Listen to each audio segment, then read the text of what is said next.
Good afternoon. So last class we started talking about Mauryan administration. Already we have discussed regarding the Mauryan Empire. I mean the sources we have discussed in the previous classes. That is Arthashastra and Indica and Iron Pillars and Ashoka's Rock Edict and Stupas. So like that, some sources we have discussed. Then we discussed about the three major kings. So that is Chandragupta Maurya and Bindusara and Ashoka.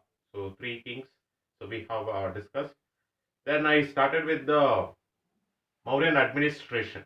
So last class I started with the Mauryan administration. So in that we have talked about the king. So what is the position that is given in the Mauryan Empire to a king? So that we have discussed in the previous class. Then we discussed about revenue administration, especially the types of revenue systems. So we had discussed in the previous class. Okay, so revenue was collected both in kind and cash, and land was the chief source of revenue. Then the two types of revenue. So that was Bali and Baga. So that is religious and agricultural or cattle tax, which we had discussed. And the very important thing, the Mauryan Empire. So we had, in the collection of revenue was the few groups of people were, exempted by, paying a tax, like Brahmins, women, children, and blind, the deaf, and physically challenged. So these are the group of people who were not paying a tax to the Mauryan Empire or Mauryan administration.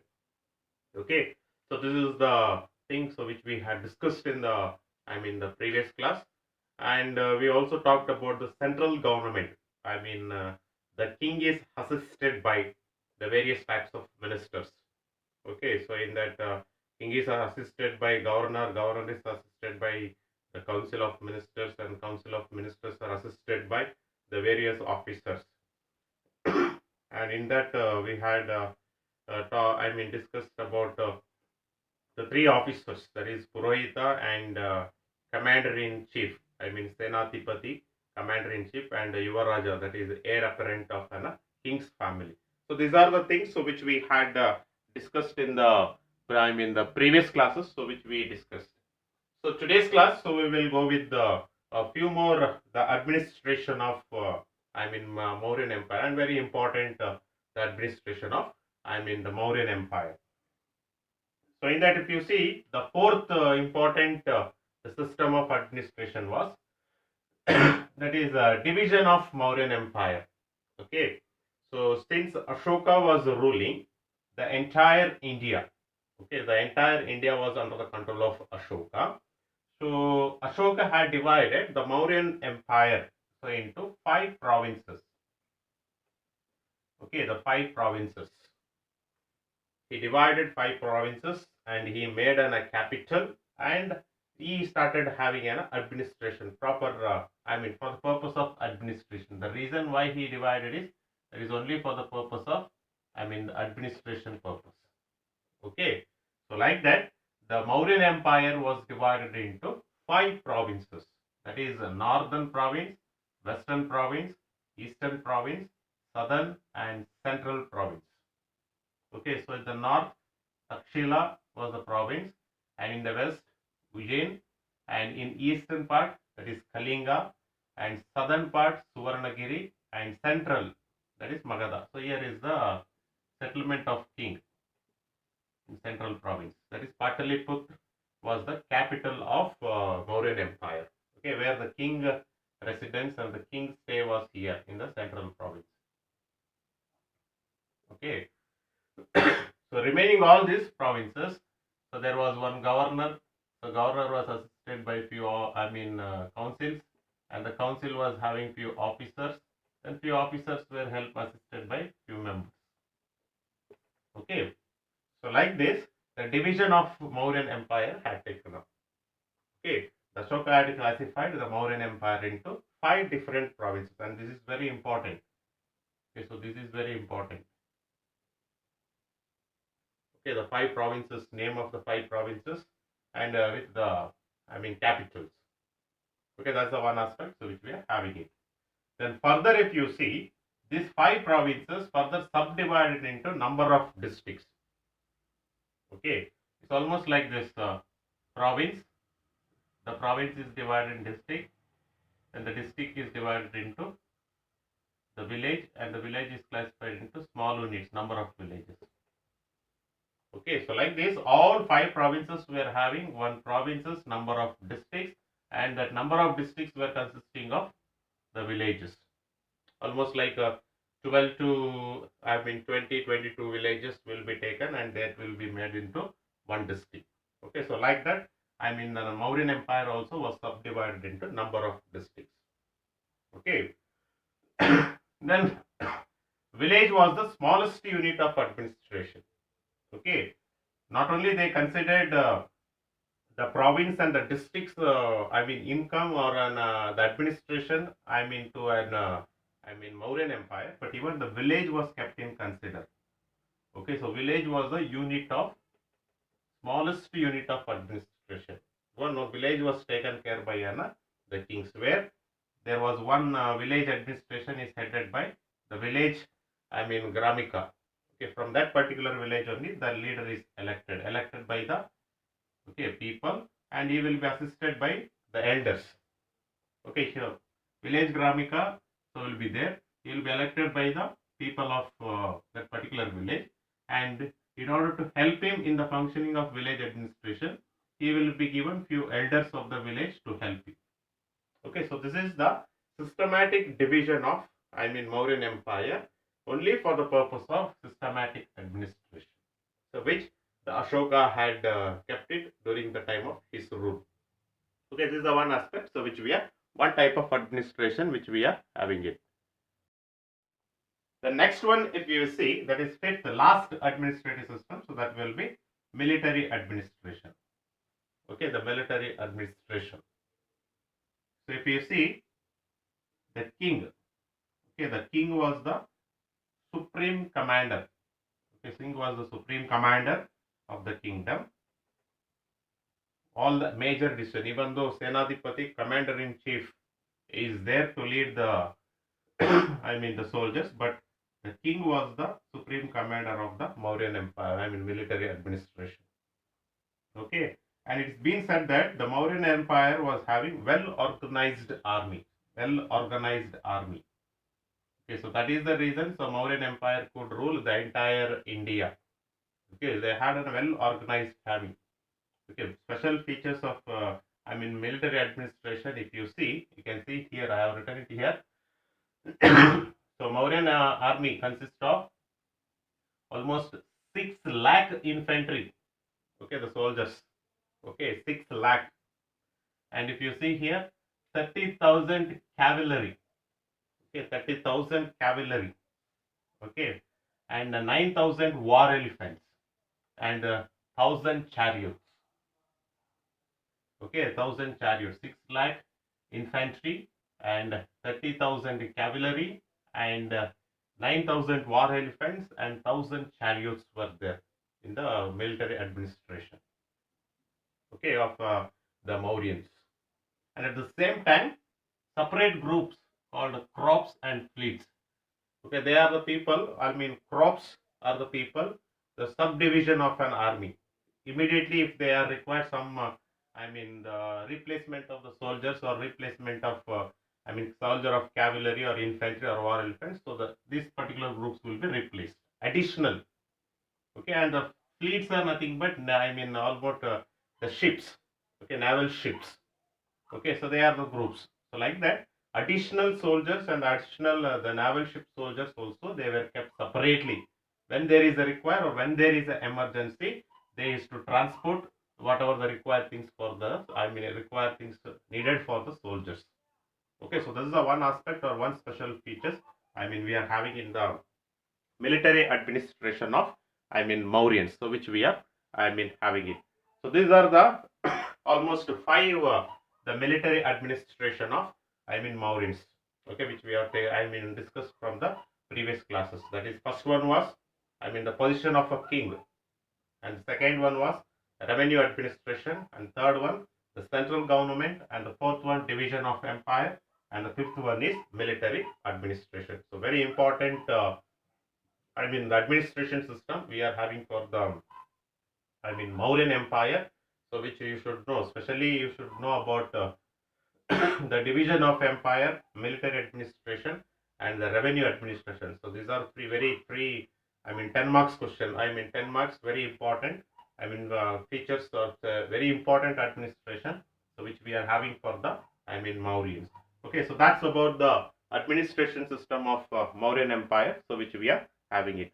So next we will go with the next topic, that is remarkable features of Mauryan Empire, or remarkable features of Mauryan administration. Okay, so even though we are having the variety of administration system, a variety of administration system for an the Mauryan Empire, but something very attractive and something very special thing we can see it in the the remarkable characteristics, or remarkable features. So in the Mauryan Empire, okay. So that's we will go with the new topic. So that will be remarkable features of Mauryan Empire. So remarkable features of Mauryan Empire.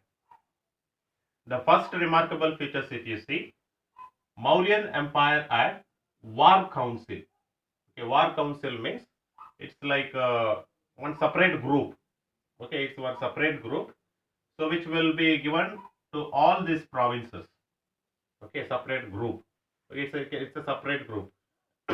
And these people's role is just to conduct a meeting and to talk about how the well organized army they can have it. Okay, there is a war council. Okay, requirement of soldiers, requirement of the weapons, and requirement needs for the soldiers. So all these things will be discussed, and that will be decided by this war council, separate group. They are separate group where they don't take part in the wars and all. Their duty is only to look after the needs of the soldiers. Okay, what is the soldiers are required, and when there is a war, so what kind of planning for the war. So all the things will be done by this war council. Okay, which will be consisting of 30 members.